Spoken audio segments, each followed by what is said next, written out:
कुछ दिया है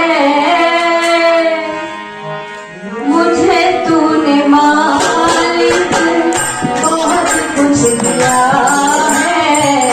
तेरा शुक्रिया है, तेरा शुक्रिया है, तेरा शुक्रिया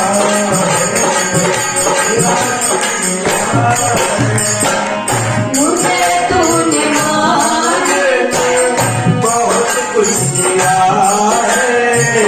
तेरा शुक्रिया है, तेरा शुक्रिया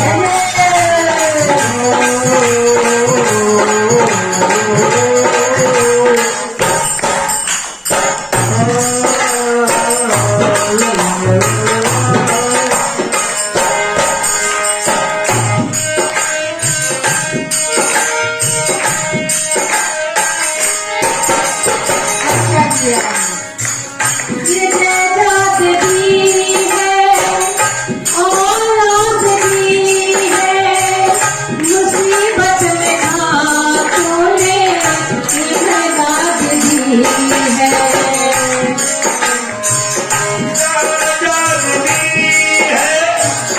औलाद दी है, मुसीबत में तूने इमदाद दी है। तेरा ही दिया मैंने खाया पिया है, तेरा ही दिया मैंने खाया पिया है। ओ तेरा शुक्रिया है, तेरा शुक्रिया है, तेरा शुक्रिया है, तेरा शुक्रिया मुझे तूने मालिक बहुत कुछ दिया है। मुझे तूने मालिक बहुत कुछ दिया है। तेरा शुक्रिया है, तेरा शुक्रिया है, तेरा शुक्रिया तेरा शुक्रिया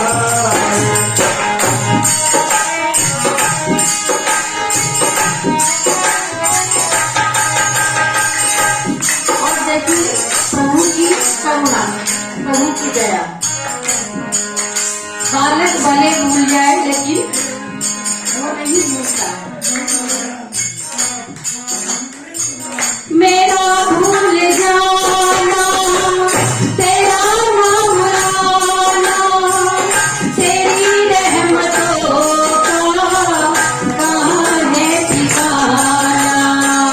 मेरा भूल जाना, तेरा नाम लाना, तेरी रहमतों का कहाँ है ठिकाना। कथा आती है भगवान की, सदगुरुदेव भगवान की। भगवान जब अपने शरीर में थे, और देखिए वो आज भी है। बचपन कितना है, जब साकार में थे, आज निराकार में है। जो आज मूर्त में इतने सुंदर है, वो हकीकत में क्या सुंदरता रही होगी। और कई जगह पढ़ती हूँ, कहते हैं जब चला करते थे तो हवा उधर की उधर का ही रुख ले लिया करती थी। बोलते थे तो ऐसा मानो लगता था जैसे फूल झड़ रहे हो। एक बार सदगुरुदेव भगवान बैठे थे और एक बहुत प्यारे भक्त हमारे भगत जी जैसे क्या कर रहे थे, उनके चरण सेवा, चरण दबा रहे थे। चरण भी दबा रहे थे, प्रभु का दर्शन कर रहे थे और दबाते दबाते आनंद ले रहे थे, प्रभु का ध्यान कर रहे थे। अचानक सदगुरुदेव भगवान, नगली निवासी भगवान यकायक अचानक हंसने लगे। हंसने लगे तो भगत जी जो पैर दबा रहे थे कहने लगे, महाराज जी आप यकायक अचानक मुस्कुराने लगे, हंसने लगे, क्या बात हो गई? कहने लगे, अरे बेटा कोई बात नहीं, कोई बात नहीं। भगत जी बड़े प्रेमी थे, कहने लगे, नहीं महाराज, अगर भगवान मुस्कुराता है तो उसमें कोई ना कोई राज होता है। बताइए तो जरा, क्यों मुस्कुरा रहे, क्यों हंस रहे हो?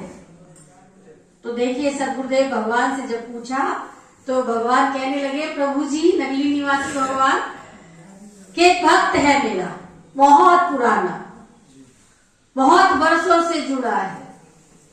जब मेरे पास आया था तो कुछ नहीं था, कंगाल था, सोने को भी छूता था तो मट्टी हो जाता था। लेकिन जब मेरी शरण में आया और दिन रात जब शरण में आया, लगन लगी, खूब सत्संग किया, भजन किया, और सत्संग भजन की प्रताप से, कृपा से उस समय कंगाल था, आज मालो माल है। लेकिन उस माया में ऐसा उलझ गया है कि कुछ सालों से मुझको क्या हो गया है, भूल गया है। और आज सालों बाद उसकी किसी से लड़ाई हो गई और उसको एहसास हुआ कि जिससे मेरी लड़ाई हुई है उससे मैं जीत नहीं पाऊंगा, हार जाऊंगा। और इसी के कारण आज कई जो वर्षों से भूला था मुझको, और जब उसे लगा कि मैं हारने वाला हूं तो कहने लगा तुझे पता नहीं मैं कितने बड़े बाप की औलाद हूं। और आज उसने मेरा नाम ले लिया, मुझे याद कर लिया। उसकी इस बात को देखकर बेटा मुझको हंसी आ गई। बोल सच्चे दरबार की जय। इतना कहा तो वो जो भगत जी थे कहने लगे, अरे प्रभु जी ये बताइए कि वो बालक आपसे कह रहा है, आपको याद कर रहा है, आप क्या करेंगे? तो देखिए सतगुरुदेव भगवान नंगली निवासी कहने लगे, बहुत अच्छा बोला, और कहने लगे एक बालक नालायकी दिखा सकता है लेकिन ये बाप नालायकी नहीं दिखा सकता।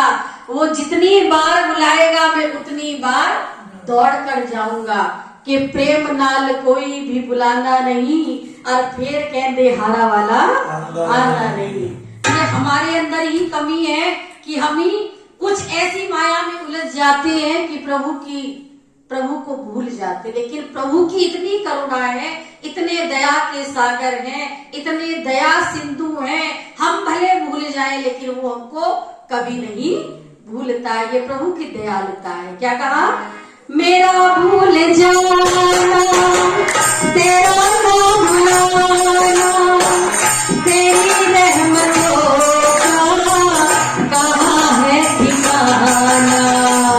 मेरा भूल जाना तेरा ना भुलाना, तेरी रहमतों का कहाँ है ठिकाना। तेरी इस मोहब्बत ने पागल किया है, तेरी इस मोहब्बत ने पागल किया है। मेरा